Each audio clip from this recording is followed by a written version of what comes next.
Hey, Josh here with SRG. Today we're going to show you how to build a flower garden out of some scrap rain gutters. So here we go.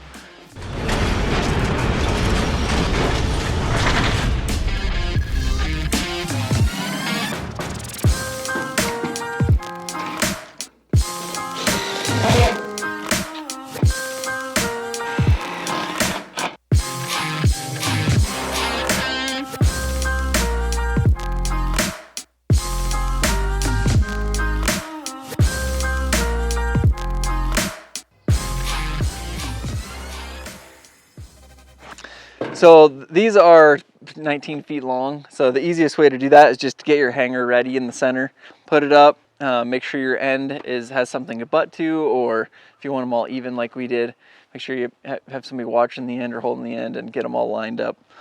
And then it's easy just to hold it in the center, tack the center, and then you can move each end to where you want them, preferably fairly level so it looks good on your building.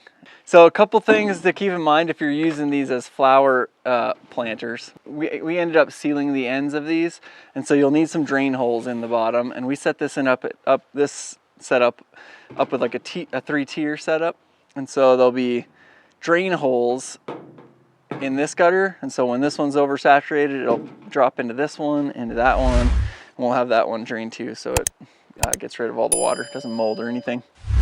But one thing to keep in mind, make sure you use your hangers off. If you're using your old gutters, use your hangers out of those gutters to screw that to the wall. That way it gives the front of this gutter some support. And then like on your house, these hangers are probably spaced every 2 feet. That's for, you know, heavy rain loads and snow and ice. And with a planter like this, you really only need them every 4 or 5 feet. A little less weight than when they're working on the side of your house. Probably the best way this is actually on a pole barn, and so this only has fastening points in like on a horizontal plane here, and it's just boards sticking out that this tin's attached to. So you have to keep that in mind. You want something pretty good to attach it to, and then I'm using a 2-inch screw with a rubber washer, like a roofing screw. And that way none of this, if any of this water gets trapped in these planters, that water can't work its way back into the building. So keep that in mind. So there we are, 3-tier garden system out of this is a 6-inch European box gutter, so pretty cool stuff. Hey guys, I'm really excited about these European box gutters that Josh put up for me. We've already planted, you've seen we've already planted strawberries and vegetables and the herbs in here.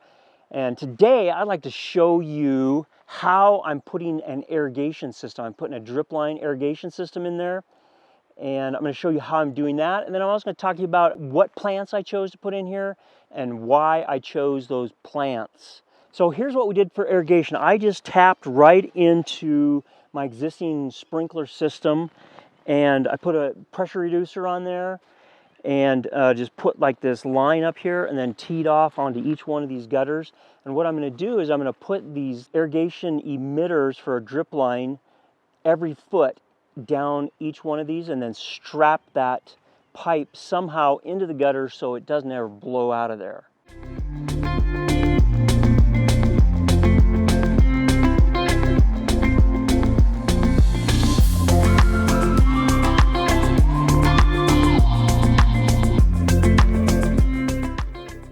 So I'm just an amateur gardener, but the reason why I chose the vegetables and the fruits that I did is because I researched them, and every one of them that I chose to put in here have and only require a small root ball area. Anything that the roots go deep won't work here. So, or that's my best guess. So what I did was I put in, down on this bottom section, I put in 4 different types of herbs. I put in basil, oregano, lemon, and rosemary.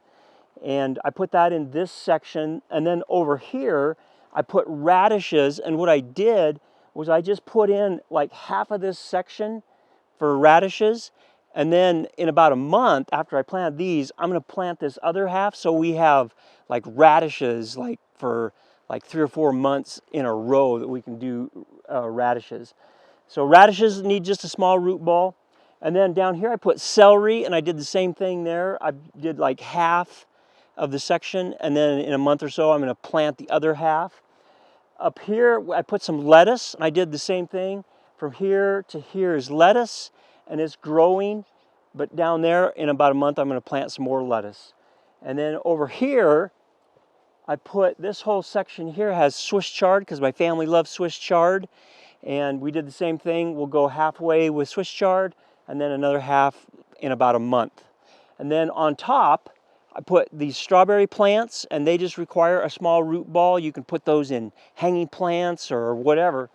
But you can see I even have, with the new little strawberries, I even have a little flower growing here. I might have to clip that one off so he can focus on growing the plant instead of producing fruit this year, the first year. So that's why I chose these plants. And you can check your own, do your own research and see what works for you. And this is an experiment for me, but we'll see what grows. And hopefully in a few more months, we'll have a full wall full of fruits and vegetables here to show you.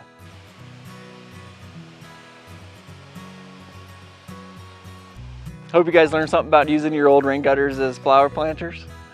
It's a pretty cool idea. Good way to repurpose some old gutters or just make some longer flower boxes if that's what you're looking for. So comment, subscribe, like this video, and we'll see you on the next one. Thanks for watching.